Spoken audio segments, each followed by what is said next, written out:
2995/2022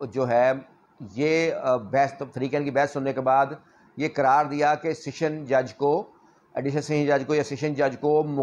جو remand order کے خلاف نگرانی کا اختیار سماعت حاصل ہے اور ان کو میرٹ پر اس کا فیصلہ کرنا چاہیے اس نگرانی کا، بجائے اس کے کہ وہ جوریسڈکشن نہ ہونے پہ جو انہوں نے فیصلہ کیا. سو انہوں نے کیس ریمانڈ کر دیا کہ جو سیشن جج ہیں یا ایڈیشنل سیشن جج جو بھی متعلقہ ہیں وہ اس نگرانی کا فیصلہ مقدمے کے میرٹ پر کریں، اور یہ بھی قرار دیا کہ ان کو اختیار سماعت حاصل ہے. سو آج جو اس کیس میں جو قانونی سوالات ہیں میں صرف اس حد تک خود کو محدود رکھوں گا. ایک تو اس میں یہ بتاؤں گا کہ جسمانی ریمانڈ اور جوڈیشل ریمانڈ میں کیا فرق ہے، کیا ہوتے ہیں. اچھا، دوسرا ہم اس کیس میں دیکھیں گے کہ کیا مجسٹریٹ کا ریمانڈ دینے کا حکم ایگزیکٹو آرڈر ہے یا جوڈیشل آرڈر ہے، اور اس کے علاوہ ہم یہ دیکھیں گے کہ سیشن کورٹ کو یا ہائی کورٹ کو اس بارے میں کیا اختیارات جو ہیں وہ حاصل ہیں. سب سے پہلے میں بتا دوں کہ جوڈیشل آرڈر اور جو فزیکل ریمانڈ اور جوڈیشل ریمانڈ میں کیا فرق ہے. جسمانی ریمانڈ میں ملزم کو پولیس کے حوالے کیا جاتا ہے، تو اسے کہتے ہیں جسمانی ریمانڈ. اور جو جوڈیشل ریمانڈ ہوتا ہے اس میں ملزم جو ہے عدالت کے حوالے ہو جاتا ہے اور عدالت اسے جیل بھیج دیتی ہے اور اس کا فیصلہ بعد میں عدالت نے کرنا ہوتا ہے. سو جب ملزم پولیس کے حوالے ہوتا ہے اسے جسمانی ریمانڈ کہتے ہیں، جب ملزم عدالت کے حوالے ہوتا ہے اور جیل میں ہوتا ہے اسے جوڈیشل ریمانڈ کہتے ہیں ملزم کا. اب ہم سب سے پہلے اس سوالوں کا جواب دیکھنے کے لیے متعلقہ سیکشن جو دفعہ 167 ہے میں وہ پڑھ دیتا ہوں، اس سے کافی بات کلیئر ہو جائے گی کہ 167 کے تحت مجسٹریٹ کو کیا اختیارات حاصل ہیں اور کس صورت میں حاصل ہیں. 167 167 procedure when investigation cannot be completed in 24 hours. Whenever any person is arrested and detained in custody and it appears that the investigation cannot be completed within the period of 24 hours fixed by section 61 and there are grounds for believing that the accusation or information is well founded, the officer in charge of the police station or the police officer making the investigation, sub-inspector shall forthwith transmit to the nearest magistrate a copy of the entries in the diary hereinafter prescribed relating to the case and shall at the same time forward the accused to such magistrate. اب second اس کا ہے پیرا، the magistrate to whom an accused person is forwarded under this section may, whether he has or has no jurisdiction to try the case from time to time, authorize to detention of the accused in such custody as such magistrate thinks fit for a term not exceeding 15 days in the whole. If he has no jurisdiction to try the case or send it for trial and considers further detention unnecessary, he may order the accused to be forwarded to a magistrate such having jurisdiction, provided that no magistrate of the third class and no magistrate of the second class not specifically empowered in this behalf of the provincial government shall authorize detention in the custody of the police. اس کا تیسرا جو پیرا ہے، a magistrate authorizing under this section detention in the custody of the police shall record his reasons for so doing. Fourth ہے the magistrate giving such order shall forward a copy of his order with his reasons for making it to the session judge. So اس کے 3 اور 4 جو ہیں وہ اہم ہیں. یہ میں نے قانون پڑھ کے آپ لوگوں کو سنایا ہے. اس قانون میں جو باتیں اہم ہیں وہ یہ ہیں.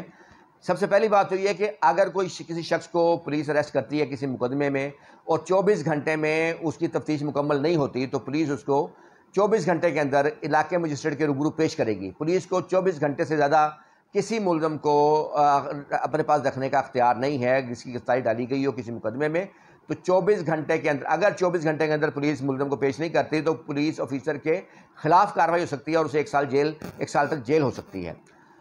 اچھا، ایک تو یہ ہے کہ 24 گھنٹے کے اندر ملزم کو ضرور پیش کرنا ہے. اب جو مجسٹریٹ کے اختیار ہیں وہ یہ ہیں کہ اگر ملزم کے خلاف ایک سفیشینٹ مٹیریل موجود ہے تو مجسٹریٹ جو ہے وہ وقتاً فوقتاً جو ملزم کا جسمانی ریمانڈ دے سکتا ہے تاکہ پولیس کا انویسٹیگیشن کر سکے. اور انویسٹیگیشن کی تعریف جو ضابطہ فوجداری میں کی گئی ہے وہ ہے کلیکٹنگ ایویڈنس، یعنی پولیس نے ملزم سے کوئی شہادت اکٹھی کرنی ہو کیس کے بارے میں تو تب اس کو جسمانی ریمانڈ پہ پولیس کے حوالے کیا جائے گا. اور پولیس جسمانی ریمانڈ جب طلب کرے گی مجسٹریٹ سے تو وہ بتائے گی کہ اس کو جسمانی ریمانڈ کیوں چاہیے، کیا کیا چیزیں ہیں جو انویسٹیگیشن کے لیے ملزم سے کرنی ہے اور ملزم سے برآمد کرنی ہے۔ اچھا، اس کے بعد جو سب سیکشن 3 ہے وہ بڑا ہے کہ جو مجسٹریٹ ہے وہ اس جو آرڈر دے گا اس کا ریمانڈ کا اگر دے گا، پہلے اس سے پہلے تو یہ کہ وہ کب تک کا ریمانڈ دے سکتا ہے، تو 15 دن تک کا ریمانڈ ٹوٹل مجسٹریٹ کو اختیار ہے وہ دینے کا۔ 15 دن تک کا ریمانڈ ملزم کا ہو سکتا ہے عام حالات میں، یعنی وہ ضروری نہیں کہ 15 دن تک مکمل مجسٹریٹ نے دینا ہے، وہ 2 دن بعد بھی ختم کر سکتا ہے، وہ 6 دن بعد ختم کر سکتا ہے، وہ 10 دن بعد ختم کر سکتا ہے، لیکن وہ 15 دن تک کا ریمانڈ دے سکتا ہے۔ ہر کیس کے اپنے حالات و واقعات ہوتے ہیں، اس حساب سے اس کیس کو دیکھا جائے گا۔ پھر جو سب سیکشن 3 ہے بڑا واضح ہے کہ مجسٹریٹ اس کی ریزنز لکھے گا کہ اس نے جو ریمانڈ ہے وہ کیوں جو ہے جسمانی ریمانڈ جو اس نے دینا ہے وہ اس نے کیوں دیا ہے، اس کی ریزنز لکھے گا۔ اور چوتھا جو پیرا ہے وہ بڑا سب سے اہم ہے کہ مجسٹریٹ جو بھی جسمانی ریمانڈ دے گا اس کی آرڈر کی کاپی جو ہے وہ سیشن جج کو بھیجے گا نگرانی کے لیے۔ سو یہ ہے 167 اس کے تحت مجسٹریٹ جو ہے ملزم کا جسمانی ریمانڈ دے سکتا ہے۔ اب اس سیکشن کے مطابق بھی اگر ہم اپنا مائنڈ اپلائی کریں تو ایک چیز واضح ہوتی ہے کہ یہ آرڈر ایگزیکٹو آرڈر نہیں ہے، ایک جوڈیشل آرڈر شمار ہوگا، یا اگر ایگزیکٹو آرڈر بھی ہے تو مجسٹریٹ کئی جو اعلیٰ عدالتوں نے قرار دیا ہے اپنے فیصلہ جات میں کہ مجسٹریٹ جوڈیشل مائنڈ اپلائی کرے گا۔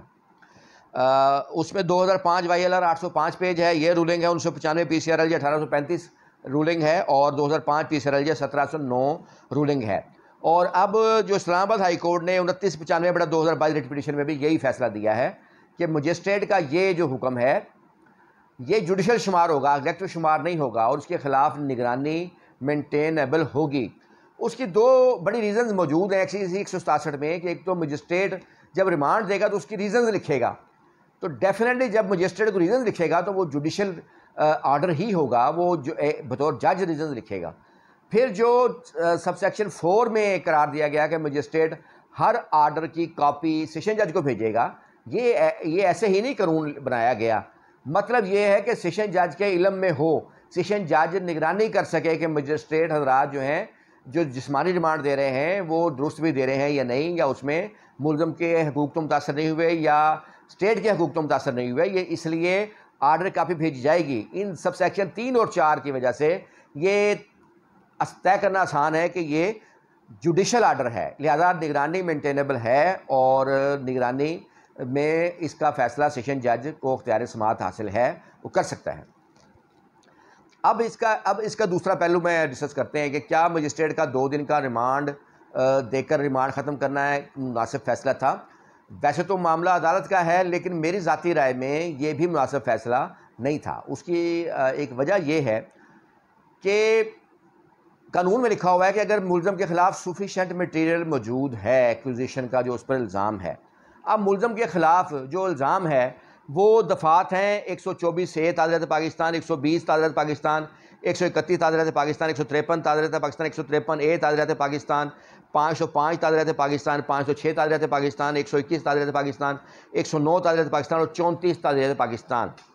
اس میں جو 124A ہے اس میں سزا عمر قید ہے، اس میں جو 131 ہے اس میں سزا عمر قید تک ہے، اور باقی جو دفعات ہیں اس میں 153 میں سزا 1 سال ہے، 153 میں اے میں سزا 5 سال ہے، 505 میں سزا 7 سال ہے، 506 میں سزا 2 سال ہے۔ مطلب یہ کہ اس میں ایسے 2 offenses لگے ہوئے ہیں اس FIR میں جو کہ تاحال انٹیکٹ ہیں، اور 124 اور 131 جس میں عمر قید تک سزا ہے۔ سو مقدمہ جو ہے یہ پروپرٹی کلاز میں فال کرتا ہے۔ اب مقدمہ پروپرٹی کلاز میں فال کرتا ہے۔ دوسری اب سفیشینٹ مٹیریل کی بات جہاں تک دیکھتے ہیں تو ملزم کے خلاف جو ایکوزیشن ہے وہ بھی جو تسلیمی ہے۔ ملزم نے جو بھی بیان دیا اس چینل پہ وہ اس نے اس کا موقف یہ نہیں ہے کہ اس نے یہ بیان نہیں دیا، یا جو ہے یہ جعلی بیان ہے، یا اس کی آواز نہیں ہے، بیان ایڈمیٹڈ ہے۔ سو بیان جب ایڈمیٹڈ ہے تو پھر جو بھی اس نے گفتگو کی ہے وہ بھی تسلیمی ہے۔ سو اس لحاظ سے جو ایک ہینیس اوفینس ہے۔ اور دوسری بات کہ پولیس کو ملزم کا جسمانی ریمانڈ مطلوب تھا، پولیس نے خود کہا کہ ہمیں لیپ ٹاپ چاہیے اور موبائل کا ریکارڈ چاہیے، دیگر دستاویزات کچھ چاہیے۔ جب پولیس کو ملزم کا جسمانی ریمانڈ چاہیے اور ملزم کے خلاف ایک ہینیس اوفینس بھی ہے، اور تو اس صورت میں اور کورٹ کے پاس اختیار ہے 15 دن تک جسمانی ریمانڈ دینے کا، اس صورت میں صرف 2 دن کا ریمانڈ دے کر ختم کر دینا یہ میری نظر میں شاید مناسب نہیں ہے۔ فیصلہ عدالتوں نے کرنا ہے، جن کے پاس ریکارڈ ہے وہ زیادہ بہتر اس کو دیکھ سکتے ہیں، لیکن میری رائے میں اس کا مزید ریمانڈ ہو سکتا تھا۔ کیوں کہ نہ تو جو الزام ہے اس پر کوئی ابہام ہے، اور مزید پولیس کو ابھی جسمانی ریمانڈ چاہیے، کیونکہ صرف 2 دن کا ریمانڈ ہوا ہے اور عدالت کے پاس مزید جو ٹائم ہے وہ موجود ہے۔ تو یہ میری آج کی ویڈیو تھی۔ میں نے کوشش کی ہے کہ آپ لوگوں کو اس معاملے کے بارے میں سمجھا سکوں، اور 2 دفعات ہیں 435 اور 439 ضابطہ فوجداری کی، جس میں سیشن جج کو یہ اختیار ہے کہ وہ مجسٹریٹ کے پاس کسی بھی فیصلے کے خلاف نگرانی سماعت کر سکتا ہے، حکم یا فیصلے کے خلاف، ایون کہ اس کے پاس اپنا پرسنل اختیار بھی ہے کہ وہ کسی بھی مقدمے کا ریکارڈ از خود طلب کر سکتا ہے، منگوا سکتا ہے، اور اس میں اس فیصلے کو چیک کر سکتا ہے حکم کو کہ وہ صحیح ہے یا غلط ہے۔ تو یہ اختیار جو ہے دفعہ 435 میں اور دفعہ 439 میں جو ہے موجود ہے سیشن جج کے پاس۔ امید ہے آپ لوگوں کو میری آج کی ویڈیو پسند آئی ہوگی۔ کسی بھی قانونی مسئلے کی صورت میں آپ میرے YouTube channel Shahbaz Murtaza Ansari advocate کو سبسکرائب کر سکتے ہیں، اور دوسری بات میرے یوٹیوب چینل پر جا کر بھی، اور میرے واٹس ایپ نمبر 0333618191 پر جا کر بھی شام 7 سے 9 کے درمیان فری مشورہ کر سکتے ہیں۔ فری مشورہ صرف شام 7 سے 9 کے درمیان ہوگا،